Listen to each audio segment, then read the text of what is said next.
Olá, eu sou o professor Evandro Ramos, seu curso técnico em enfermagem. Estamos desenvolvendo juntos aqui a disciplina Enfermagem Neuropsiquiátrica.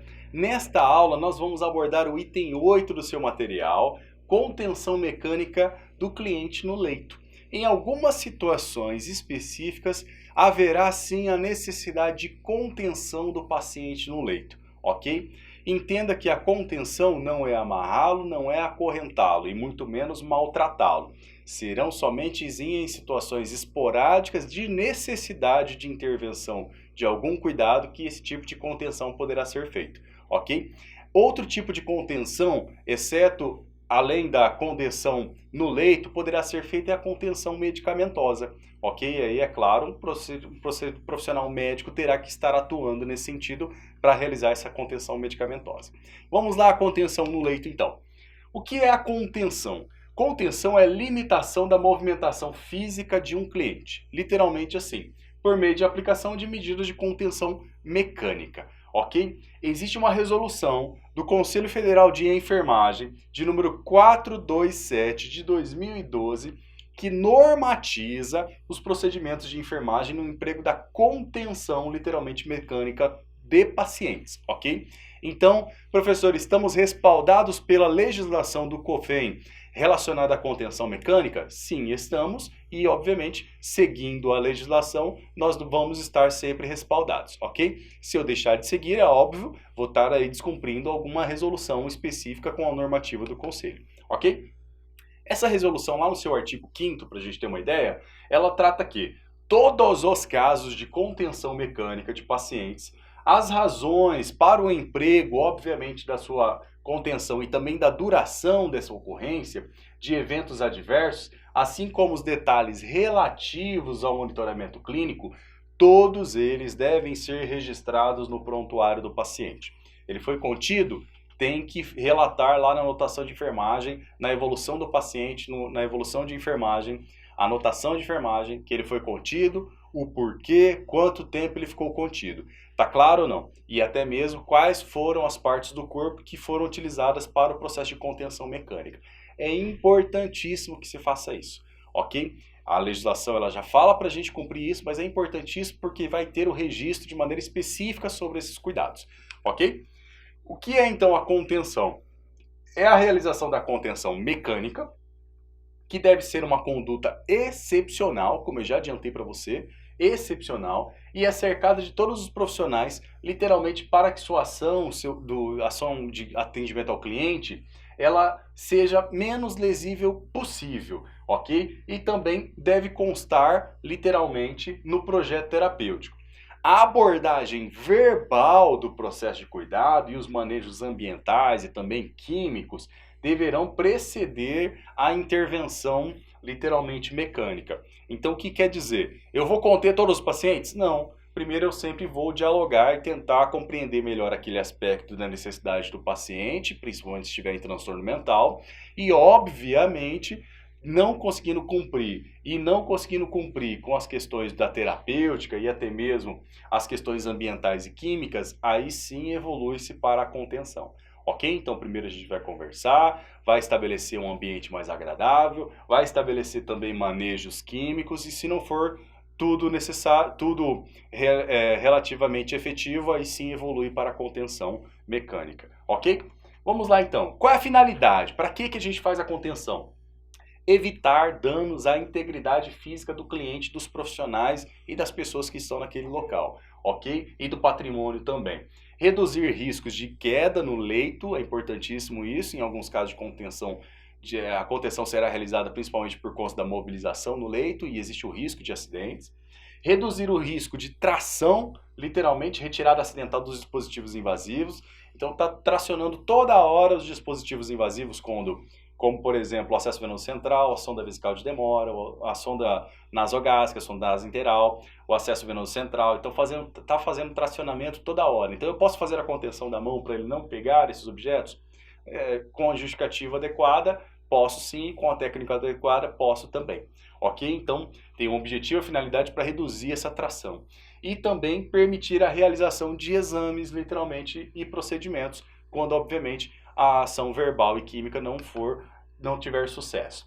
Quais são as indicações, professor? Cliente com risco, literalmente, de auto ou heteroagressão, em caso de transtorno mental, abstinência também, que ele vai desenvolver uma crise de abstinência, e condições clínicas e neurológicas também, que não, obviamente, são responsivas ao manejo verbal. Se falou e não deu certo. Teve contato verbal, tentou negociar e não deu certo. E nesse sentido também ambiental e medicamentoso, e não deu certo. Aí vem a contenção literalmente manual. Qual é a contraindicação, professor? Existe restrição? Sim, existe, tá? Clientes calmos e colaborativos, você não precisa conter. Aí é contraindicado fazer a contenção, tá claro? Ok? Clientes agitados ou confusos, mas eles são responsivos, tá? Aos manejos verbais e também ao medicamentoso. Ele está um pouco agitado, ele está confuso, mas ele permite que você faça a punção, por exemplo, ele permite que você faça uma intramuscular com a medicação. Essa é a lógica, ok? Ele permite que entende quando você dialoga com ele e pede para ele fazer uma determinada ação. Aí é contraindicada a restrição. E ou cliente com restrições físicas também na região a ser contida. Se ele já tem, obviamente, alguma restrição física naquela região que vai ser contida, aí é uma contraindicação. Por exemplo, o braço está quebrado, aí é uma contraindicação você fazer uma restrição. Tá claro? Não. Está com a perna quebrada, é uma contraindicação fazer uma contenção, uma restrição naquele membro fraturado. Ok? Vamos lá. Quem são os responsáveis por executar esse procedimento? Quem faz, tá? O enfermeiro, a equipe de enfermagem, técnico de enfermagem, auxiliar de enfermagem, e é importantíssimo que tenha o aval do médico, ok? É importantíssimo que exista essa integração entre esses profissionais, ok? Nesse sentido, então, não será somente a enfermagem que está fazendo a contenção. Muitas das vezes terá até mesmo a indicação médica fazer essa contenção, mas previsto todas essas questões de finalidade e também as proibições. Bom, quais são os locais que fazemos as contenções, professor, de pacientes no leito?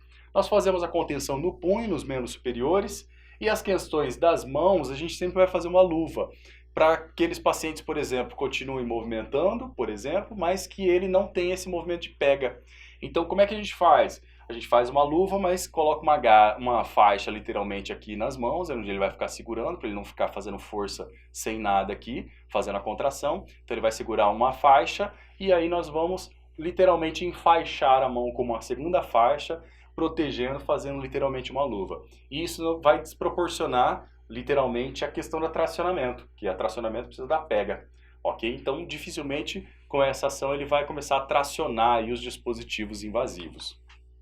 Existe outro local de contenção, que são nos tornozelos, ok? Lá nos tornozelos, e aí eu vou utilizar para fixar também na parte fixa do leito, tá? Lembre-se que as grades laterais, elas são móveis, ok? Então eu não vou fazer contenção na parte móvel, vou fazer contenção e, obviamente, amarrar na parte fixa do leito, da cama.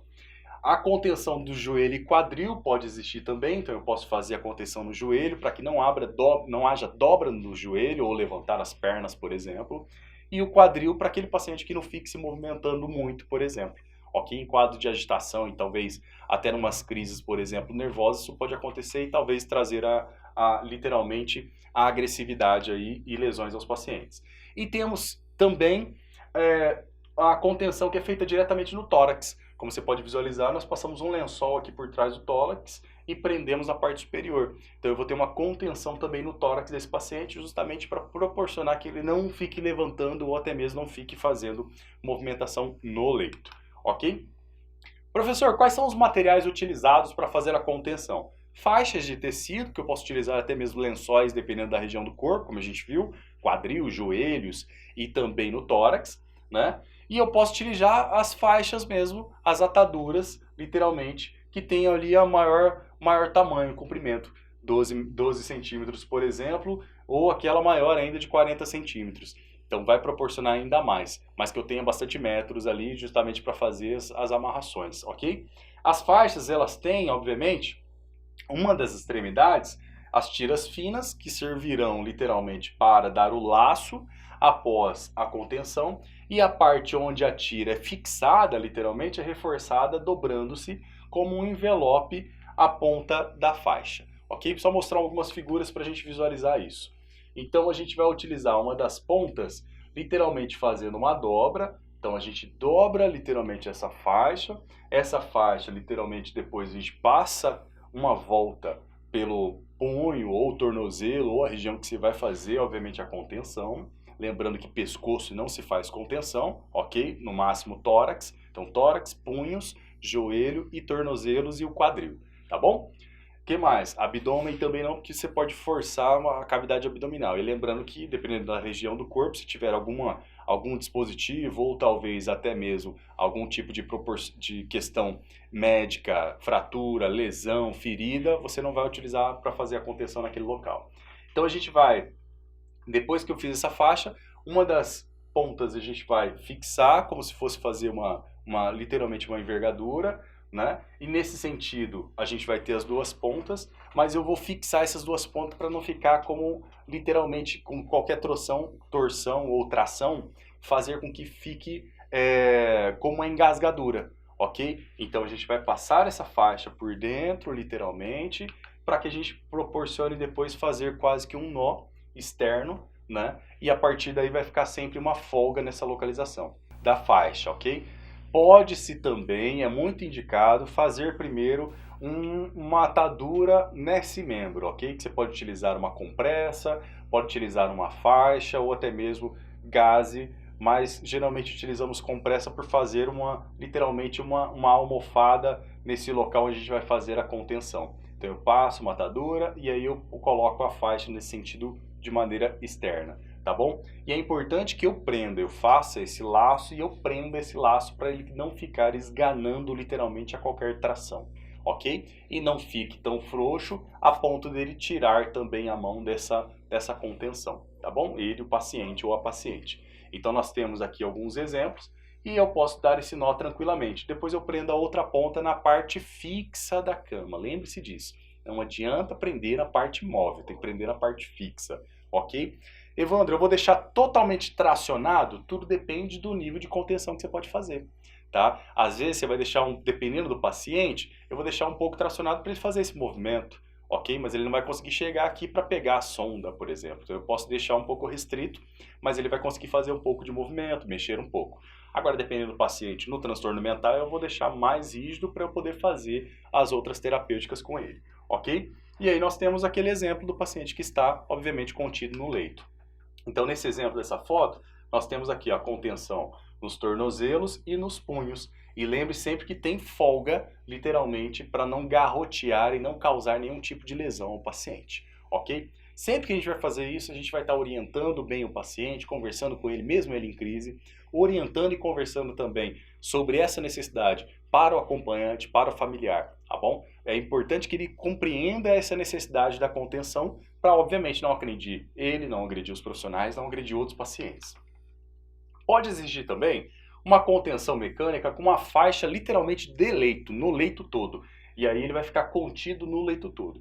Bem menos comum de maneira em geral na prática profissional, principalmente no serviço de emergência, ok? Porque aqui eu preciso de um lençol grande justamente para fazer um invólucro aqui, cobrindo o paciente e também amarrando ele no leito com o lençol todo. Bem menos comum, mas pode existir também na prática profissional.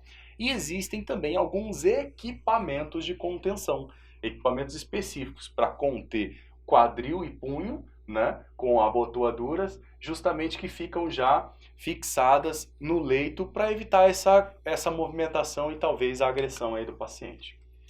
A implementação de cuidados de enfermagem ao paciente contido. É importante, então, aplicar as contenções mecânicas sem a prescrição médica, ok? Em situações de urgência e emergência. Agora, em situações que não são de urgência e emergência, somente com indicação médica que vai ser importante, ou naqueles casos do alinhamento com a equipe, ok? Mas em caso de urgência e emergência, você pode aplicar sem problema nenhum a contenção mecânica e, é claro, você vai informar o médico depois que ele estava em crise, estava agressivo, que estava isso, aquilo mais, e registrar tudo no prontuário, ok? Importantíssimo isso. Tá bom? E é claro, dependendo da instituição de saúde, ela vai estabelecer o seu protocolo com isso também.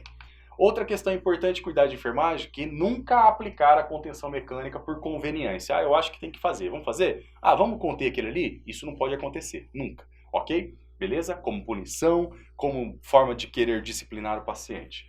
Outra questão importante, deve proporcionar um ambiente também privativo para fazer essa contenção. É importante para preservar ali, literalmente, as questões do paciente. Manter a cabeceira do leito elevada, também em 30 graus, para evitar, obviamente, refluxo, broncoaspiração, nesse sentido. Colocar o paciente em contenção mecânica também mais próximo do campo de visão dos enfermeiros, ele não pode ficar lá contido, lá na última enfermaria, porque alguma coisa pode acontecer e você não percebeu. Então a contenção deve sempre estar aí próximo ao campo de visão da enfermagem. E é importante também você monitorar os sinais vitais desse paciente contido. Conter o membro também abaixo de um acesso intravascular periférico, nunca em cima de um acesso vascular. Lembrando que se tiver um acesso vascular aqui próximo da fossa antecubital, né, nós vamos conter aqui no punho. Se eu tiver uma contenção no punho, aí já vai prejudicar literalmente o acesso venoso e a administração de medicações. Manter as contenções sempre limpas e secas, é importantíssimo isso, porque principalmente em ambiente hospitalar vai gerar um meio de cultura e proliferação de micro-organismos. Evitar conter a região em que possui uma lesão instalada, como a gente falou, que é uma contraindicação. Evitar também imobilizar o cliente ou paciente em decúbito ventral, de barriga para baixo. Então sempre ele vai ter na posição supina ou decúbito dorsal, deitado de barriga para cima. Ok? Oferecer um conforto psicológico também para o paciente, sempre conversar com ele, sempre estar atentamente, constantemente esclarecendo o caráter daquela contenção. E aí é óbvio, com a medida das questões cognitivas, pode ser até evoluir para tirar essa contenção para prevenir aí lesões ao paciente. Monitorar a pele também e a circulação, principalmente posterior, da parte distal desse local da contenção. E é importante que você faça isso conforme o protocolo da instituição. Mas a cada visita que você for fazer àquela enfermaria, visite aquele paciente que está contido, literalmente para fazer esse monitoramento. Se a pele não está muito fria, se literalmente o membro não está frio, se ele não está tendo câimbras, é importante fazer essa verificação, ok? Alguns protocolos estabelecem a cada 30 minutos. Lembrando que a contenção não vai estar apertada, ela vai estar frouxa, ok? Então, nesse sentido, vai permitir a circulação venosa nesse sentido. Soltar as contenções a cada 2 horas, se elas estiverem presas demais, fixadas demais. Então, favorecer uma mobilização pequena, não é soltar totalmente o paciente, mas flexibilizar essa contenção. E administrar os medicamentos para manejo dessa agitação, que é importantíssimo. O médico vai ter que prescrever alguma coisa para acalmar esse paciente. Nesse sentido, a medicação vai ajudar. Reavaliar o comportamento e esse nível de agitação, o nível de consciência do paciente também e a eficácia desse medicamento que foi administrado. Envolver o cliente conforme aumenta o autocontrole no processo decisório de tirar as contenções. Nesse sentido também, manter a vigilância sobre os riscos psíquicos da contenção, tais como, por exemplo, agravar a confusão, humilhação do paciente, perda da autoestima, da memória, dignidade, sofrimento. Por isso que vou estar restrito, vou restringir ele numa enfermaria específica, ou talvez deixar um pouquinho mais isolado, mas sempre à vista do paciente para evitar todos esses tipos de aspectos. Bem, nós vimos então nesta aula o item 8 do seu material, contenção mecânica no leito. Espero que você tenha compreendido todos esses aspectos. Em sala de aula você vai fazer algumas práticas, literalmente, dessas contenções. Agradeço muito a sua atenção e aguardo você na próxima aula.